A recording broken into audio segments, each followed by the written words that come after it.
తిరుమల తిరుపతి దేవస్థానం శ్రీవారి లడ్డూ ప్రసాదం పంపిణీ విధానంలో కీలక మార్పులు చేసినట్టు ప్రకటించింది. ఈ మార్పుల ప్రకారం భక్తులు శ్రీవారి లడ్డూ ప్రసాదం పొందాలంటే తమ ఆధార్ కార్డును లింకు చేసి చూపించడం తప్పనిసరి. ఈ నిర్ణయం కొన్ని చర్చలకు దారితీసింది. ఎందుకంటే గతంలో భక్తులు తమ అవసరాన్ని బట్టి అడిగినన్ని లడ్డూలు తీసుకునే అవకాశం ఉండేది. ఈ కొత్త విధానం ప్రకారం ఆధార్ కార్డు చూపించే ప్రతి భక్తుడికి 2 లడ్డూలు మాత్రమే అదనంగా ఇవ్వనున్నారు. ఈ మార్పు వల్ల లడ్డూ మిస్యూజ్ అవ్వకుండా చేయడమే ప్రధాన ఉద్దేశమని టీటీడీ తెలిపింది. అయితే ఈ నిర్ణయం కొన్ని భక్తులలో ఆందోళన కలిగించింది. ఎందుకంటే ఇప్పటి వరకు లిమిటెడ్ లేకుండా లడ్డూలు కొనుగోలు చేసే స్వేచ్ఛ అందరికీ ఉండేది.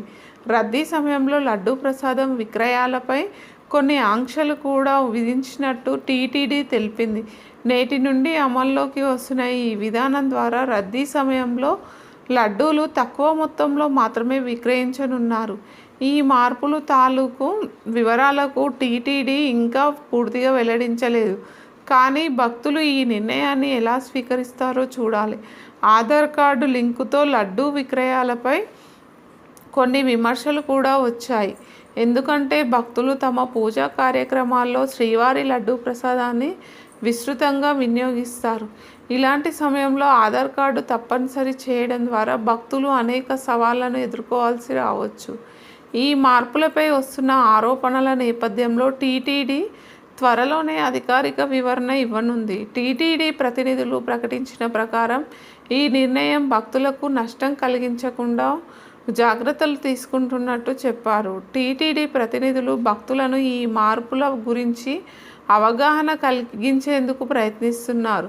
ప్రస్తుతం రోజుకు దాదాపు 3.50 లక్షల లడ్డూలు టీటీడీ విక్రయిస్తుంది. ఆధార్ లింకు విధానం ద్వారా టీటీడీ లడ్డూ మిస్యూజ్ కాకుండా చర్యలు తీసుకుంటుంది. భక్తుల నుంచి వచ్చిన ఫీడ్బ్యాక్ని పరిగణలోకి తీసుకొని టీటీడీ భవిష్యత్తులో మరింత మార్పులు తీసుకురావచ్చని సూచనలు ఉన్నాయి. ఈ మార్పులు భక్తులకు ఎలాంటి ఇబ్బందులు కలిగిస్తాయో లేక అభివృద్ధి చెందుతాయో త్వరలోనే తెలుస్తుంది. తిరుమల ఆలయానికి వచ్చే భక్తులు ఈ కొత్త మార్పులను ఎలా స్వీకరిస్తారో చూడాల్సి ఉంది.